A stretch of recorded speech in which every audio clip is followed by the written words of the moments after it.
तो कैसे हैं मेरे प्यारे साथियों। यदि आप बीपीएससी टीआरई 4.0 की तैयारी कर रहे हैं तो open study area YouTube channel के इस संस्थान में आप सभी का हार्दिक अभिनंदन है। दोस्तों आज के इस सेशन में हम बीपीएससी टीआरई 3.0 के प्रीवियस ईयर का एक पेपर देखेंगे, जिसके हम लोग लैंग्वेज पेपर अर्थात हिंदी इंग्लिश को बारीकी से समझने की प्रयास करेंगे।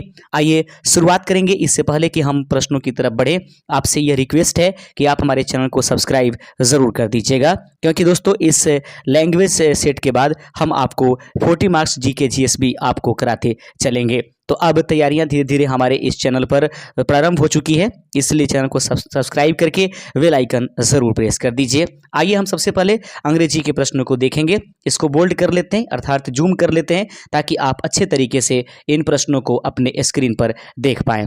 पहला प्रश्न आपके स्क्रीन पर है कि पहले तो डायरेक्शन समझ लेंगे कि क्वेश्चन नंबर 1 और क्वेश्चन नंबर 2 में हम लोग को फिल इन द ब्लैंक्स करने की आवश्यकता है। तो आइए शुरुआत करेंगे अपने पहले नंबर क्वेश्चन के साथ।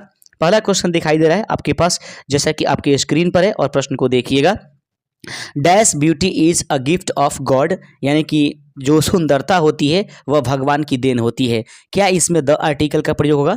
ए होगा, एन होगा, more than one of the above होगा, या नॉन ऑफ द एबव होगा? तो इस प्रश्न का सही आंसर है कि beauty is a gift of God. इसमें किसी भी प्रकार के आर्टिकल का प्रयोग नहीं किया जाएगा। ऐसे में ऑप्शन नंबर ई इस प्रश्न का सही आंसर हो जाएगा। शुरुआत हुई है ऑप्शन नंबर ई के साथ, याद रखेंगे यह एक भयावह स्थिति पैदा करके हर बार रखता है ऑप्शन नंबर ई, याद रखेंगे। दूसरा नंबर क्वेश्चन आपके सामने है कि Rajan is selected as MBBS doctor.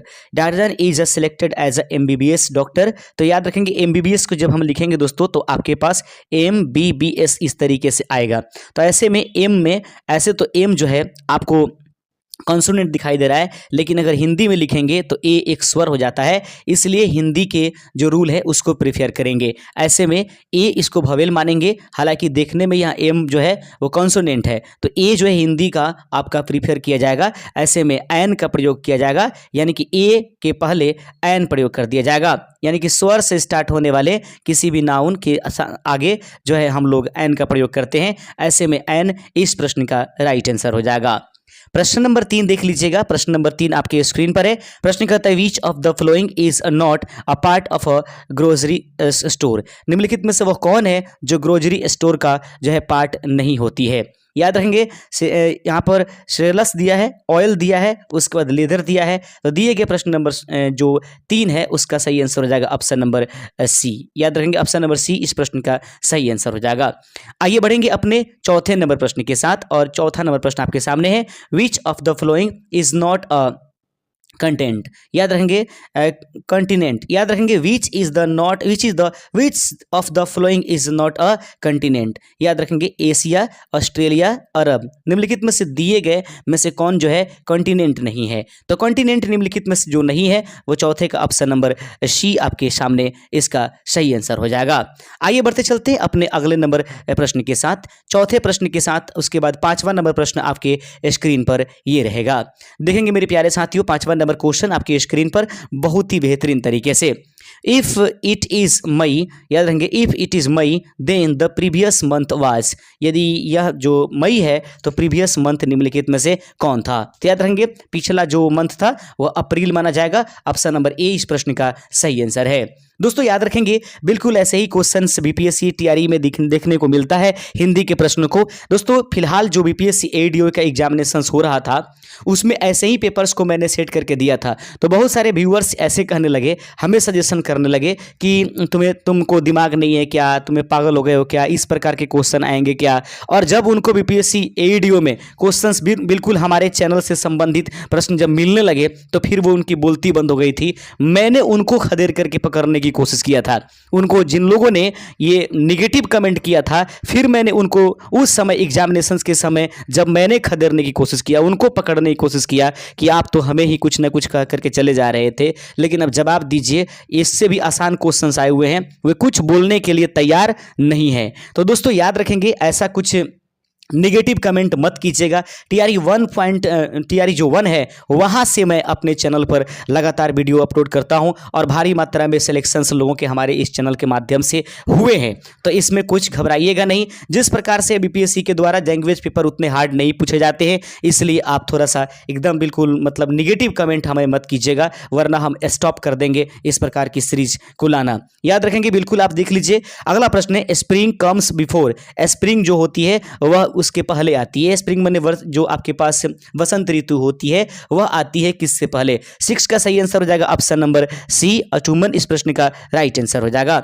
आगे बढ़ते चलते हैं, 7वां नंबर क्वेश्चन आपके सामने है। प्रश्न कहता है what we call the father of our mother. याद रखेंगे what we call the father of our mother, यानी कि फादर ऑफ आवर मदर, यानी कि हम अपने मम्मी के पिताजी को हम निम्नलिखित में से क्या कह सकते हैं? 7वें का सही आंसर हो जाएगा, याद रखेंगे आपके पास मैटरनल ग्रैंडफादर इस प्रश्न का राइट आंसर हो जाएगा। ऑप्शन नंबर सी इस प्रश्न का राइट आंसर हो जाएगा। दोस्तों 8वां नंबर क्वेश्चन आपके सामने है। प्रश्न है sister's daughter is called as. Sister's daughter यानी कि जो सिस्टर्स डॉटर होती हैं, यानी कि अपनी बहन की पुत्री को हम निम्नलिखित में से क्या कहेंगे? निस कहेंगे, सिबलिंग कहेंगे, कॉजिन कहेंगे? निम्नलिखित में से क्या सही आंसर है उसको निस के नाम से जानेंगे। 8वें का ऑप्शन नंबर ए सही हो जाएगा। तो दोस्तों ऐसे ही क्वेश्चंस टीआरई 3 में भी देखने के लिए मिले हैं और आने वाले समय में आपको जो अंग्रेजी के क्वेश्चंस होंगे मे भी पॉसिबल कि थोड़ा पैराग्राफ इत्यादि रख दिया जाए, लेकिन क्वेश्चन का लेवल बहुत ज्यादा हार्ड नहीं होगा। हमारे चैनल को सब्सक्राइब कर लीजिएगा। किसी भी प्रकार की कोई पीडीएफ ई बुक आपको चाहिए तो हमारे दिए गए इस व्हाट्सएप नंबर से हमसे आप परचेज कर सकते हैं। 9वें नंबर प्रश्न आपके स्क्रीन पर है। प्रश्न कहता है अब जो है हिंदी के प्रश्न यहां से शुरू होंगे 9 से लेकर के 30 नंबर प्रश्न तक। कुल मिलाकर के 30 प्रश्न हिंदी इंग्लिश में रहते हैं, जिसमें आपको क्वालिफाई करने की आवश्यकता होती है। भाषा शब्द संस्कृत की किस धातु से बना हुआ है? तो भाषा शब्द संस्कृत के किस धातु से बना हुआ है? तो भाष्य से भाषा लेकर के आया गया है। ऑप्शन नंबर 20 प्रश्न का राइट आंसर हो जाएगा। 10वां नंबर क्वेश्चन आपके सामने कि पुरानी हिंदी नामकरण किसने किया? पुरानी हिंदी का नामकरण निम्नलिखित में से किनके द्वारा किया गया? सही आंसर है ग्रियर्सन के द्वारा पुरानी हिंदी का नामकरण किया गया है। 11वां नंबर क्वेश्चन है। प्रश्न कहते हैं 11 नंबर कि अपभ्रंश के प्रथम कवि कौन है? अपभ्रंश के प्रथम कवि निम्नलिखित में से कौन है? सही आंसर है स्वयंभू इस प्रश्न का राइट आंसर हो जाएगा। प्रश्न नंबर 12 आपके सामने है कि हिंदी भाषा की उत्पत्ति हुई है। हिंदी भाषा की उत्पत्ति कहां से हुई है? 12 का सही आंसर हो जाएगा ऑप्शन नंबर बी, सौरसेनी अपभ्रंश से जो है हिंदी भाषा की उत्पत्ति हुई है। 12 के बाद दोस्तों ये 13वां नंबर क्वेश्चन आपके स्क्रीन पर हम रख देते हैं और 13वां नंबर क्वेश्चन देख लीजिएगा। हिंदी भाषा का इतिहास पुस्तक के लेखक कौन है? हिंदी भाषा का इतिहास इस पुस्तक के लेखक निम्नलिखित में से कौन है? 13 का सही आंसर हो जाएगा धीरेन्द्र वर्मा इस प्रश्न का राइट आंसर हो जाएगा। बिल्कुल आप जो है हल्के में न लीजिए ऐसे प्रश्नों को। क्वेश्चंस हाई भी होने लगते हैं, कभी कभी एकाएक प्रश्नों का लेवल बढ़ने लगेगा, एकाएक प्रश्न का लेवल घटने भी लगता है। पश्चिमी हिंदी का उत्पत्ति किस अपभ्रंश से हुई थी? पश्चिमी हिंदी की उत्पत्ति निम्नलिखित में से किस अपभ्रंश से हुआ था? तो 14 नंबर प्रश्न का सही आंसर हो जाएगा ऑप्शन नंबर सी। याद रखेंगे पश्चिमी हिंदी की उत्पत्ति किस अपभ्रंश से हुआ था? 14 का ऑप्शन नंबर सी, सौरसेनी इस प्रश्न का राइट आंसर हो जाएगा। अगला क्वेश्चन है 15वां नंबर प्रश्न आपके सामने कि खरी बोली हिंदी का प्रथम महाकाव्य है। खरी बोली हिंदी का प्रथम महाकाव्य है तो 15 का ऑप्शन नंबर ए, प्रिय प्रवास इस प्रश्न का राइट आंसर हो जाएगा। आगे बढ़ते चलते हैं 16वां नंबर क्वेश्चन आपके सामने कि हिंदी भाषा के अंतर्गत आने वाली उपभाषाओं की संख्या कितनी है? हिंदी भाषा के अंतर्गत आने वाली उपभाषाओं की संख्या निम्नलिखित में से कितनी है? 16 का ऑप्शन नंबर बी हो जाएगा। 5 इस प्रश्न का सही आंसर हो जाएगा। देखने में दोस्तों अब प्रश्न जो है हल्का नहीं लग रहा होगा, अंग्रेजी के प्रश्न आपको हल्का दिखाई देगा, लेकिन इंग्लिश के प्रश्न जो हिंदी के प्रश्न है वो जो है बिल्कुल आपको हल्का दिखाई नहीं देता है। इसके प्रश्न आपको भारी पूछे जाते हैं। नल से बूंद बूंद पानी टपक रहा है, उक्त वाक्य में बूंद बूंद निम्नलिखित में से क्या है? सही आंसर हो जाएगा कि बूंद बूंद जो है वह क्रिया विशेषण है। ऑप्शन नंबर ए इस प्रश्न का सही आंसर हो जाएगा। 18 नंबर क्वेश्चन आपके स्क्रीन पर है। प्रश्न को देखिएगा कि मगही किस उपभाषा की बोली है? मगही निम्नलिखित में से किस उपभाषा की बोली के रूप में जानी जाती है? 18 का सही आंसर हो जाएगा बिहारी इस प्रश्न का राइट आंसर हो जाएगा। 19 नंबर क्वेश्चन है कि मैथिली बोली के कवि कौन है? मैथिली बोली के कवि निम्नलिखित में से कौन माने जाते हैं? जाते हैं। 19 का सही आंसर हो जाएगा विद्यापति को मैथिली बोली के कवि के रूप में जाना जाता है। 20वां नंबर क्वेश्चन आपके स्क्रीन पर है। प्रश्न कहता है कि अवधि का लोकप्रिय महाकाव्य निम्नलिखित में से कौन है? अवधि का लोकप्रिय महाकाव्य निम्नलिखित में से कौन है? 20वें का ऑप्शन नंबर 20 प्रश्न का सही आंसर है रामचरितमानस। याद रखेंगे कि ये प्रश्न मैंने अपने से सेट नहीं किया है, ये प्रश्न बीपीएससी टीआरई 3.0 के हैं, जिसको आपको मैंने अपने स्क्रीन के माध्यम से आपको पहुंचाने की कोशिश किया है। तो ये बात ध्यान रखेंगे, ये इसमें हमारी किसी प्रकार की कुछ योजनाएं नहीं है, या मैं इस प्रश्न को ये नहीं करता। जैसे प्रश्न था एग्जाम्स में वैसे प्रश्न मैंने आपके सामने प्रस्तुत कर दिया है। बस आपको देखते रहना है कि प्रश्न ऐसे रहेंगे। प्रीवियस ईयर बहुत इंपॉर्टेंट होता है। य घ थ में कौन सी ध्वनि महाप्राण है? याद रखेंगे, य घ थ में कौन सी ध्वनि जो है महाप्राण के नाम से जानी जाएगी? 21 का ऑप्शन नंबर बी यानी कि थ यानी दूसरे नंबर वर्ण जो होती है वह महाप्राण के रूप में जानी जाती है। ऐसे में 20 प्रश्न का सही आंसर हो जाएगा।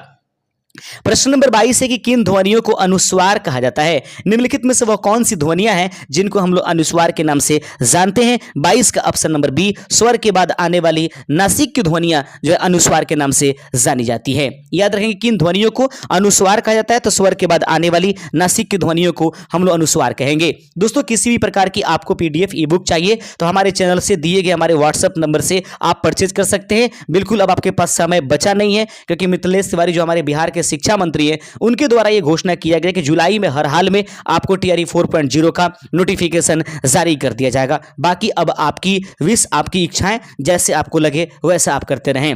ससुराल शब्द में कौन सा प्रत्यय शब्द प्रयुक्त हुआ है? ससुराल शब्द में कौन सा प्रत्यय शब्द प्रयुक्त हुआ है? याद रखेंगे 23 का ऑप्शन नंबर सी, अल इस प्रकार का सही आंसर है। ससुराल में अल प्रत्यय का प्रयोग किया गया है। प्रश्न है 24 नंबर की, किस समास में अंतिम पद प्रधान होता है? निम्नलिखित में से वह कौन सा समास है जिसमें अंतिम पद को प्रधान मानी जाती है? 24 का ऑप्शन नंबर ए, तत्पुरुष समास इस प्रश्न का राइट आंसर हो जाएगा। आगे बढ़ेंगे अपने 25वें नंबर क्वेश्चन के साथ, और अभी आप हिंदी के प्रश्नों को देख रहे हैं। अनेकार्थी शब्द टीका का अर्थ कौन सा नहीं है? अनेकार्थी शब्द टीका का अर्थ निम्नलिखित में से कौन सा नहीं है? 25 का ऑप्शन नंबर बी इस प्रश्न का सही आंसर है फलदान। दोस्तों, आप चाहते हैं कि लगातार हम क्लासेज लेकर के आए तो आप हमारे इस वीडियो को लाइक कर दीजिएगा, चैनल को सब्सक्राइब कर दीजिएगा और वीडियो को हाइप जरूर कर दीजिएगा। हाइप करने से अधिक लोगों के पास ये पहुंचेगा और हम मोटिवेट रहेंगे, और अभी से ही लगातार हम क्लासेज आपको देंगे। इसके बाद 40 मार्क्स का जीके जीएस, जिसमें मैथ और फिजिक्स, केमिस्ट्री, बायो, भूगोल और इतिहास जो होते हैं, जिसको भारतीय राष्ट्रीय आंदोलन कहते हैं, उन सभी के प्रश्नों को हम मिसलेनियस रूप से लेकर के आने लगेंगे। इसके लिए जरूरी है कि आप हमारा साथ जरूर दीजिएगा।